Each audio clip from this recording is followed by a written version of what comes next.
Hi everyone, I'm Lottie Tizard from Patient Safety Learning, and this morning I'm going to be talking to Richard von Abendorff about epistemic exclusion. Richard, would you like to just introduce yourself? Hello, yes, my name is Richard von Abendorff. I've lived in London my whole life. For 14 years, I was involved in both the provision and organising and also research of healthcare and social services for older people in the community, um, people with mental health problems, people with physical problems. So I feel I've seen the other side of services. I had then a 10-year gap doing other things. I came back involved for the last 14 years, so it spanned my whole working life, this time in a voluntary capacity, both as a carer for my mother and also a carer and advocate for my late brother-in-law, one who died in 2011, one who died in 2020, where I felt there was a need and there was an opportunity to get real learning about how healthcare services in some aspects failed them. And I thought my previous experience would help. I've not only been involved with their care, there's two other close family friends who died, and there were palliative and end of life care issues. And I've ended up getting involved in various bodies like the Healthcare Safety Investigatory Branch. I got involved with NHS England as a patient public voice.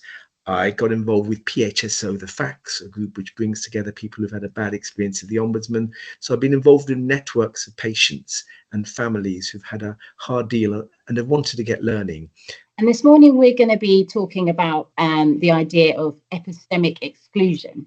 So can you just describe to me what that means, particularly in terms of patient safety? Yeah, I mean, it's quite a lot of jargon, and I don't want it to be excluding people, but I like the term because I think it captures my experience, which is based on basically frustration over 14 years. Epistemic means knowledge, relating to knowledge and its scope and how it is acquired. And one definition I find useful of epistemic exclusion means where a patient group's opportunity to contribute to that knowledge, gaining of it and change from it. This exclusion occurs at all stages of the process, from the generation and analysis through to the interpretation of evidence and decision making in healthcare settings. So it's quite a profound issue. I'm specifically referring to exclusion of patients, families, and their advocates. I've been very much that family, the carer, and advocate.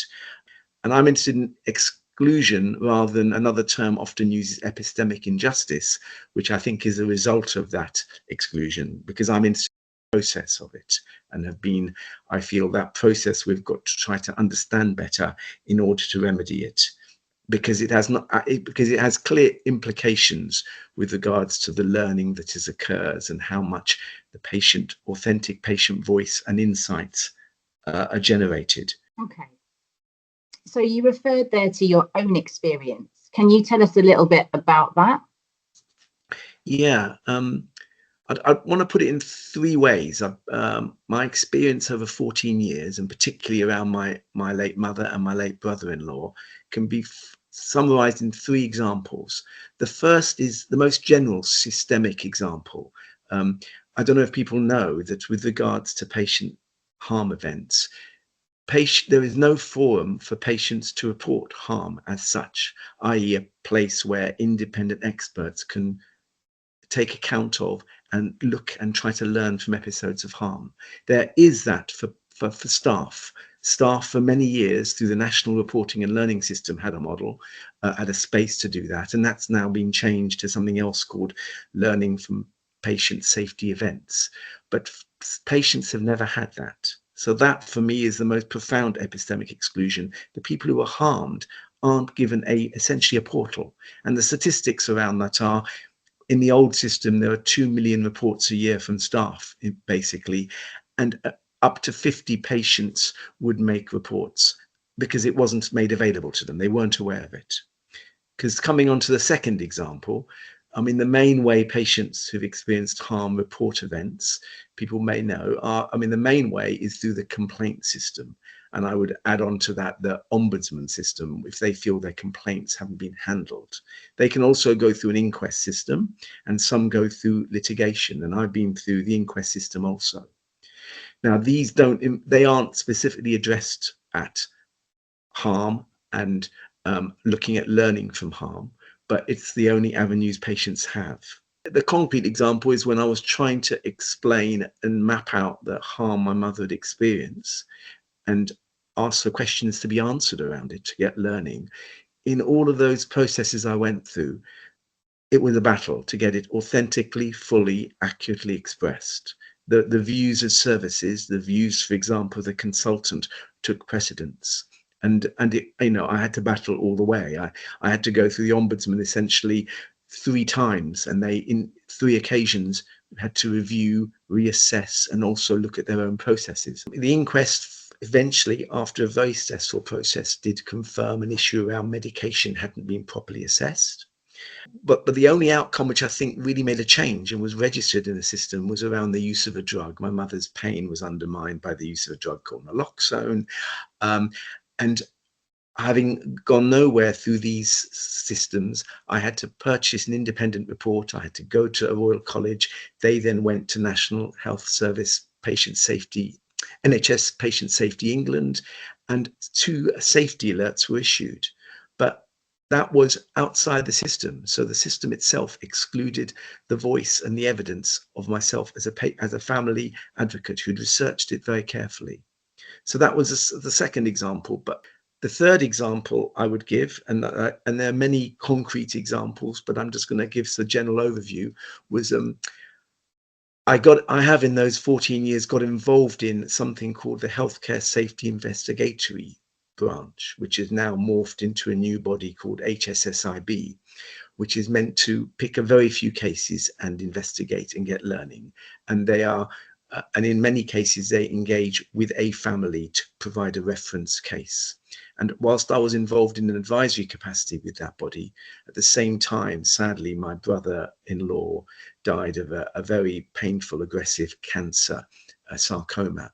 And I thought, and there were issues around the palliative care, and I thought this would be a very good case for them to investigate.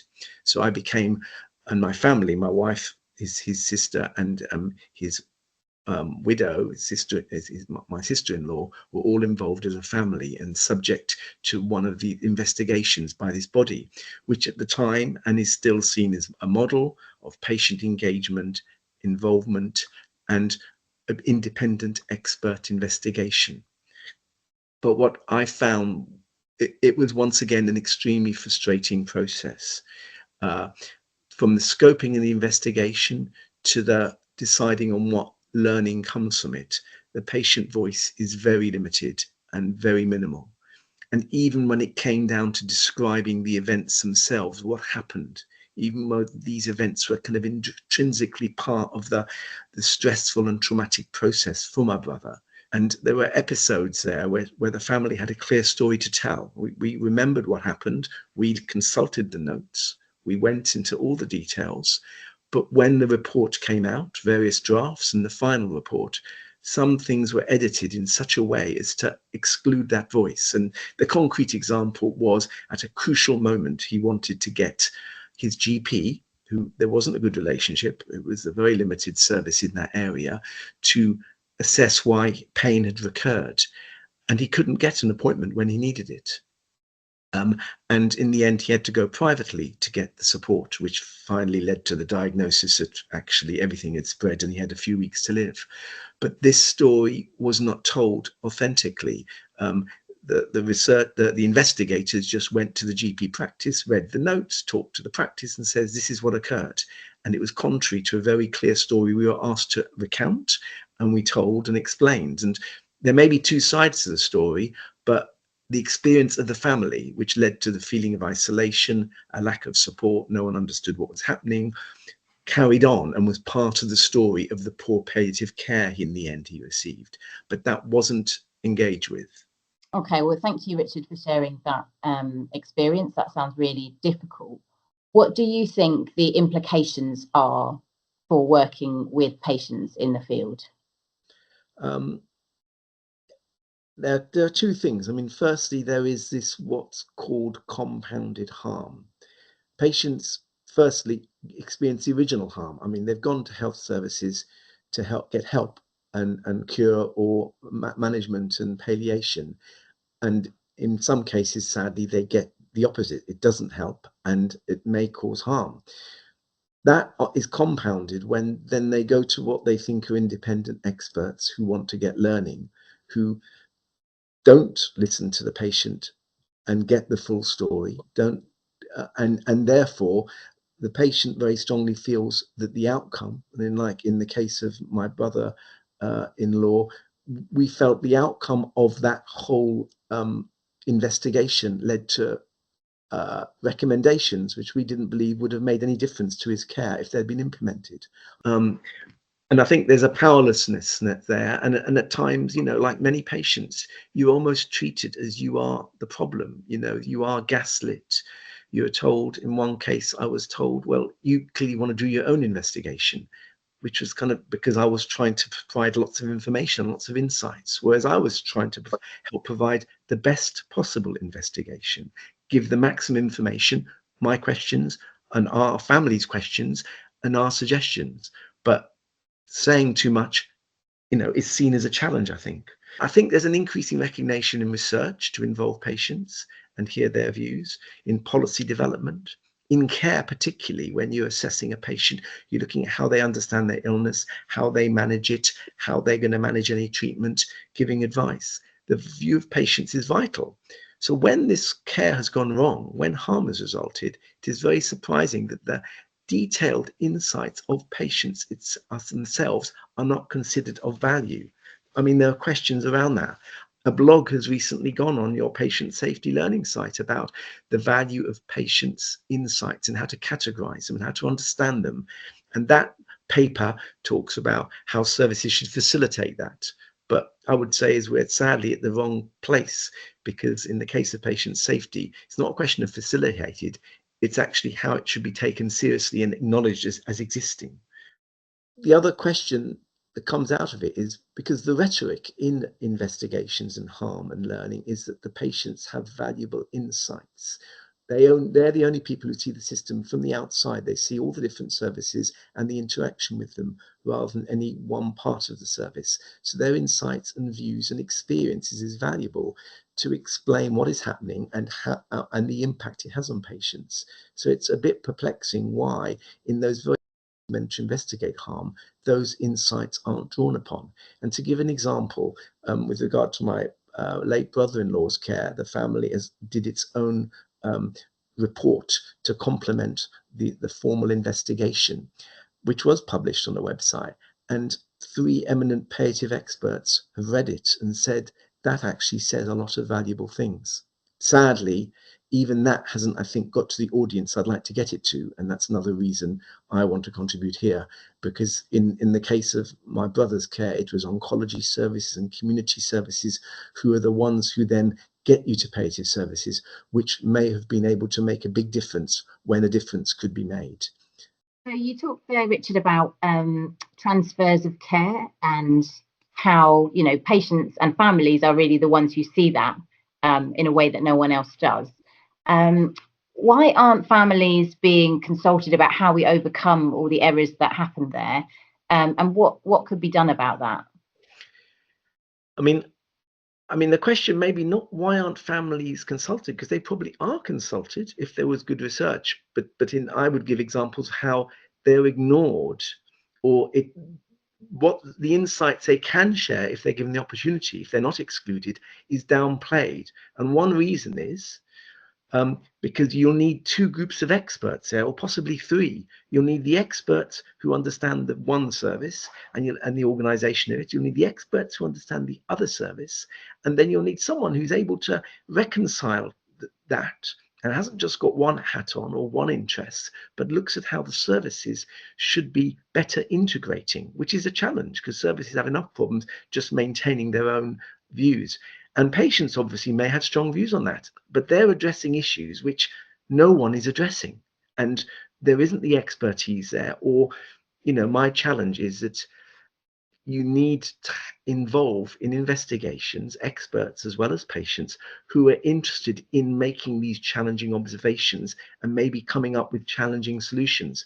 When I met the chief medical advisor for the Ombudsman many years ago, he said so many solutions to problems are simply pulled out of the drawer, i.e., everyone knows there's a problem, but they try to reduce it to a simple problem which they're already working on. The issue of retrospective notes.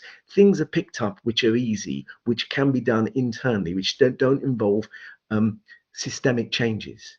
And I have to say this, with regards to HSIB, now called HSSIB, it does recognize the need for system learning. And system means systems, actually, an interplay between systems. And some of their reports, they try to do that. Where the gap falls is when they complex care issues where you need the right expertise, and patients may be the starting point at least to get that. But it is a challenge, and it involves a lot of work and a lot of thinking and a lot of discussion and time.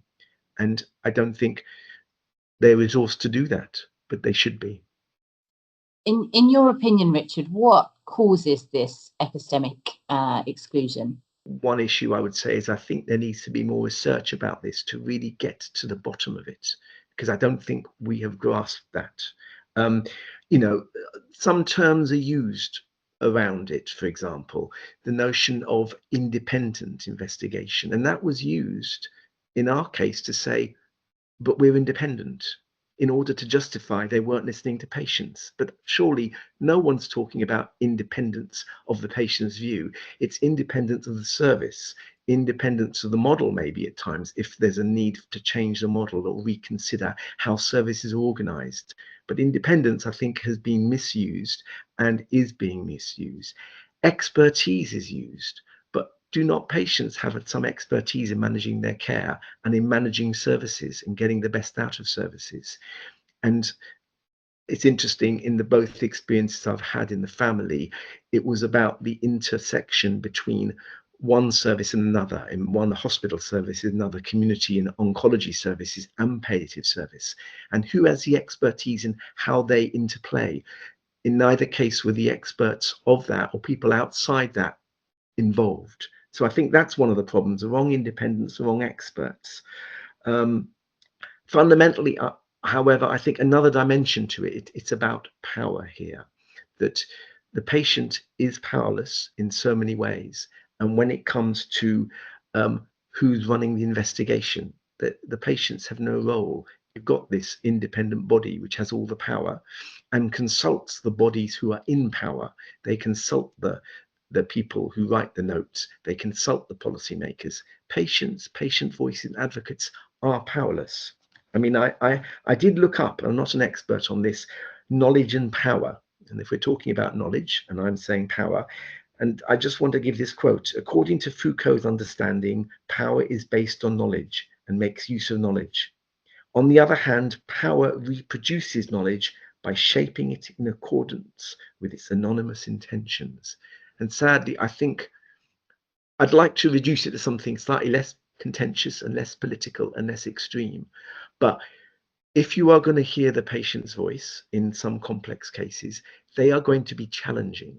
They're going to be, by definition, if they've got a different understanding, they may be challenging the understandings of those in power. They may be challenging policies. They may be challenging professionals. They may be challenging ways services are organized. And are the investigations open to that challenge? When systems and institutions are challenged at their very core about what they're doing, there's resistance, there's anxiety, and there's a closing up. They cannot handle that challenge. So we've unpacked some of the issues and some of the experience that you've had in trying to raise these issues within the health system and other bodies. Can you tell me how you think we start to overcome these issues? Are there practical things we can do?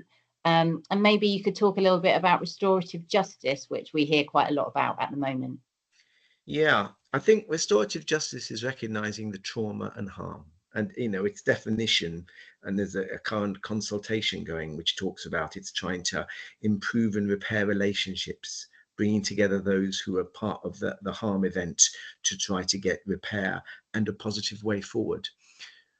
What I think it misses is that we need a system change, and epistemic exclusion is arguing that we've got to understand what causes that harm in those investigations. To talk about the harm relationships almost focuses on the individuals, and I think HSIB does recognize these are system issues. They aren't just about always there are harm patients and there are stressed staff, but the system that creates that and the system that allows that and excludes the patient voice in the learning is the most important. And I still think the roots of that haven't been got to. I think more honest research has to be done with patients. I mean, one thing I was very shocked by when engaged with HSIB was that there was no proper evaluation drawing on family views to hear their experience of being subject of investigation, or the evaluations that were done were very cursory tick box and didn't really get underneath it all. It's interesting that the model of patient engagement used by HSIB, which is seen as the model everyone goes with, has come from police models of working with victims. Now, whilst there may be wonderful insights from that, the contradiction is that we're just like police and victims, who works with the victims of police harm? We've read about incidents where police cause harm. It is much more complex than that. And when health services been involved in harm caused to their own patients, to see it as a simple victim approach and the victim engagement, it is much more complex and subtle. So I think we need to come up with better models of working with families and involving families and hearing their experience. I am getting involved with a long-term project by Josephine Ocloo looking up epistemic exclusion and patient safety participation, which is linked with King's College London, and the link will be shared. I think we need more research. Coming back to the issue of power, it has to involve empowerment. Somebody who I really respect has looked at in the care sector, but not so much in the patient safety sector, is David Gilbert, who's come up with models of involvement in patients in all aspects of care, in evaluations, in the board, in the management, and in the feedback. And, let's not forget, in patient safety, Don Berwick, who's regarded one of the fathers of it, an American expert, said patients have to be involved from ward to board. That does not exist in any meaningful way. And so that is another clear thing I think that needs to be done. Okay, Richard, so you've described some research you're going to be involved in, which sounds really great. What kind of future projects or things in terms of patient safety are you going to be involved with? I have made this my last planned public contribution on patient safety. I have made it about epistemic exclusion because I believe that concept captures, summarizes, and indeed exposes many current and past attempts to engage with patients. It exposes them, in my view, as, in effect, if not intention, as being tokenistic or paternalistic, and at times even pathologizing traumatized patients. We don't need just relationship healing, we need system healing, indeed system transformation. Epistemic exclusion, I believe, is baked into the fabric of patient safety. And I don't think the same thing occurs in other areas of the NHS. And I don't know why, because I'm offering a challenge. And, I have valued the support of patient safety learning and the hub and the blog, who have been able to publish and help edit some things I felt needed to be said. I didn't have to set up my own website or have my own campaign. They've been part of the solution in the long term, at least giving that voice and space. But, my final way of putting it is, it's been like yelling down a well. Nothing comes back. And sometimes there's no echo. It feels like time has been and energy has been wasted, and it has had a cost, not just on myself, on my wife, on my sister-in-law. I've worked hard trying to persuade them to stay involved, and we have, but at the end of the day, we've all come with the same conclusion. They don't really want to hear you, and the system beats it out of you, and I a lot needs to change. Okay, and based on that challenge you talk about, what do you want to see happen? If you're being hopeful about the system and about patient voices and overcoming this issue, what would you want to see happen next? Okay, I'll put it two ways. I just want to open the discussion on what I think is essentially wrong. Patients, families, and advocates are epistemically excluded. And I want others to engage with this honestly, openly, transparently, with an ability to take on that challenge. So I want experts, patients, experts by experience, narrative experts, co-producing experts, and clinicians who are interested in re-looking at their system and services and are fearless in that, to engage with this and take the debate forward. And I want everyone to be constantly aware. Harm Patients Alliance, in their current consultation, argue that one way of evaluating services should be the testimony of harm patients have to be an essential part of it.